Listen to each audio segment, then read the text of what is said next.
So the question we have is the area of equilateral triangle ABC is 17320.5 centimeter square with each vertex of triangles as center.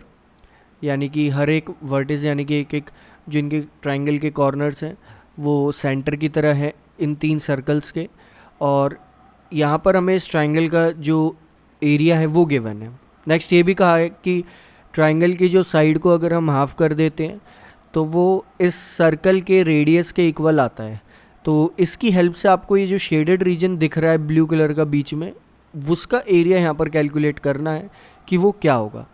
लेकिन उसका area अगर हम लिख लेते हैं ताकि हमें पता चल जाए कि यहाँ पर हमें क्या क्या पता होना चाहिए, तो एरिया ऑफ शेडेड रीजन जो है वो यहाँ पर इक्वल होना चाहिए, that is area of triangle, area of triangle minus इस पूरे ट्राइंगल के एरिया में से माइनस हमें करना होगा 3 मल्टीप्लाइड बाय, क्योंकि 3 सेक्टर्स यहाँ पर फॉर्म हो रहे हैं और सेक्टर कितने डिग्री के होंगे, ऑब्वियसली ये तीनों सेक्टर्स 60-60 डिग्री वाले होंगे क्योंकि ये एक इक्विलेटरल ट्राइंगल है। तो 3 multiplied by 60 upon 360 multiplied by pi r square. तो 60 अपॉन 360 डायरेक्टली यहाँ ही हम कट कर लेते हैं।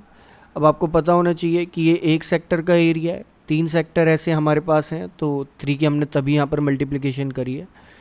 तो ये हमारे पास आ जाएगा फॉर्मूले के अकॉर्डिंग। एरिया ऑफ ट्राइंगल तो हमें पता ही है, दैट इज़ 17320.5 माइनस, और यहाँ 60 360 कट हो जाएगा, नीचे आ जाएगा 6, और 6 को 3 से कट कर देंगे तो नीचे आ जाएगा 2। तो ये होगा minus half multiplied by pi r square. अब कुछ चीज़ें यहाँ गिवन है कि पाई की वैल्यू आपको क्या लेनी है इस टाइप से। तो फ़िलहाल हमें यहाँ पर रेडियस कैलकुलेट करनी होगी। अगर आप देखें हमने ये फॉर्मूले में इसीलिए इसे कन्वर्ट करा ताकि हमें पता चल जाए कि हम क्या कैलकुलेट करें यहाँ पर पहले, क्योंकि हमें यहाँ पर सर्कल का रेडियस नहीं पता, लेकिन हमें ये ज़रूर पता है कि जो रेडियस है उसको अगर हम डबल कर देंगे तो वो ट्राइंगल का साइड बन जाता है। तो एक तरह से अगर हम ट्राइंगल का साइड कैलकुलेट करके उसे हाफ कर दे तो रेडियस आ जाएगा। तो स्टार्ट करते हैं। अगर हम देखें तो ये हमारा इक्विलेटरल ट्राइंगल रहा लाइक दिस, और ये A B C, A B का हाफ कर देंगे रेडियस आ जाएगा। तो पहले ए बी ही कैलकुलेट कर लेते हैं। तो हमें फ़िलहाल यहाँ पता क्या है, ट्राइंगल का एरिया पता है। एरिया हमारे पास है 17320.5, 17320.5। एरिया इक्वल होता है इक्विलेटरल ट्राइंगल का √3/4 मल्टीप्लाइड बाय ए स्क्वायर, यानी कि जो साइड है उसका स्क्वायर। साइड को अगर हम स्मॉल ए मानते हैं तो उसका स्क्वायर। तो √3 की वैल्यू क्वेश्चन में कहा गया है कि ये लेनी है, दैट इज़ 1.73205 लेनी है। तो ये हमारे पास आ जाएगा, that is 17320.5 equal 1.73205 divided by 4 multiplied by A square. तो जब हम इसे कट करेंगे तो आप देख सकते हैं यहाँ पर डायरेक्टली ये दोनों वैल्यूज़ कट हो जाएंगी। तो लेफ़्ट साइड हमारे पास आ जाएगा 10,000 और फिर 4 भी यहीं मल्टीप्लिकेशन में आ जाएगा, तो multiplied by 4 equal A square.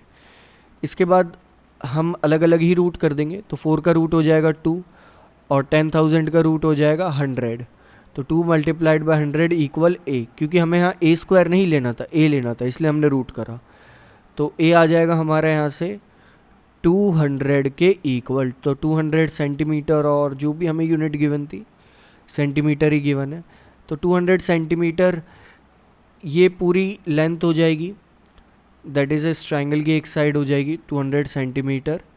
Next अब जो रेडियस है वो आ जाएगा यहाँ से, that is radius will be equal to 200/2, simply आप कह सकते हैं 100 सेंटीमीटर। तो रेडियस आपने कैलकुलेट कर लिया, रेडियस ही मेन था यहाँ पर कैलकुलेट करना। अब रेडियस आपको पता चल चुका है, तो रेडियस आपको बस यहाँ पर जो हमने फॉर्मूला डेराइव करा था थोड़ी देर पहले उसमें पुट करना है। तो ये हमारे पास आ जाएगा 17320.5 माइनस 1/2 मल्टीप्लाइड बाय 3.14 जो कि पाई की वैल्यू हमें लेनी है, मल्टीप्लाइड बाय 10,000 क्योंकि 100 का स्क्वायर यहाँ पर डायरेक्टली हम 10,000 पुट कर देंगे। तो ये हमारे पास आ जाएगा, दैट इज़ अब हम 3.14 को 2 से कट कर लेते हैं तो ये आता है 1.57 और 1.57 की मल्टीप्लिकेशन 10,000 में हो जाएगी 15,700, तो ये होगा 17,320.5 माइनस 15,700 जो कि वैल्यू हमारे पास आ जाएगी अब 1620.5 सेंटीमीटर स्क्वायर, यानी कि जो शेडेड रीजन है उसका एरिया हमारे पास आ चुका है 1620.5 सेंटीमीटर स्क्वायर।